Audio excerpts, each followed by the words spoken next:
இப்போ தான் நம்ம சேனலுக்கு நீங்கள் முதல் முறையாக வரீங்கன்னா தயவுசெய்து கீழே இருக்கிற ரெட் கலர் சப்ஸ்கிரைப் பட்டன் அழுத்தி சப்ஸ்கிரைப் பண்ணிக்கோங்க. கூடவே அந்த பெல் பட்டன் அழுத்தி ஆள்னு கொடுத்துக்கோங்க. அப்போ தான் நம்ம போடுற வீடியோ உங்களுக்கு தினமும் கிடைக்கும். சரி வாங்க இப்போ நம்ம வீடியோக்குள்ளே போகலாம். தேனி மாவட்டத்தில் தந்தை வாங்கிய கடனுக்காக அவருடைய மகளை கடத்தி சென்று 5 பேர் கொண்ட கும்பல் கூட்டு பாலியல் வன்கொடுமை செய்திருக்கக்கூடிய சம்பவம் தமிழகத்தையே அதிர்ச்சியடைய செய்திருக்கிறது.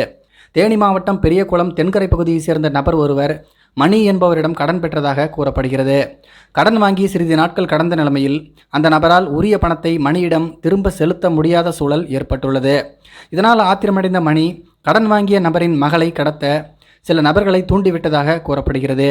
இதனிடையே கடன் வாங்கியவரின் 19 வயது மகள் சிவகங்கையில் இருக்கக்கூடிய ஒரு தனியார் மருத்துவமனையில் செவிலியராக பணியாற்றி வருகிறார்.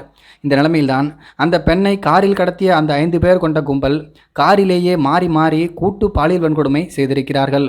மேலும் அதனை வீடியோவாக பதிவு செய்த நிலைமையில் இது தொடர்பாக வெளியில் கூறினால் இந்த வீடியோவை இணையத்தில் பதிவேற்றம் செய்துவிடுவோம் என்று மிரட்டியிருக்கிறார்கள். இதனால் செய்வது அறியாது அந்த பெண் தவித்துள்ளார். ஆனால் இந்த சம்பவம் அனைத்தும் சுமார் 8 மாதங்களுக்கு முன்பாக நடைபெற்றதாக சொல்லப்படுகிறது. இந்த நிலைமையில்தான் பாதிக்கப்பட்ட அந்த இளம்பெண் தற்போது தேனி பெரியகுளம் நகர அனைத்து மகளிர் காவல் நிலையத்தில் புகார் அளித்துள்ளார். அந்த புகாரில் தென்கரையை சேர்ந்த பழனி, நவநீத், சுரேஷ், ஹரி உள்ளிட்டோர் தன்னை கூட்டு பாலியல் வன்கொடுமை செய்ததாக குறிப்பிட்டுள்ளார்.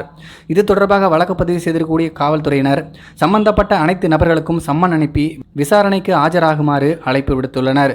அவர்களிடம் விசாரணை மேற்கொண்ட பிறகு இந்த வழக்கில் அடுத்த கட்ட நடவடிக்கை எடுக்கப்படும் என்று சொல்லப்படுகிறது.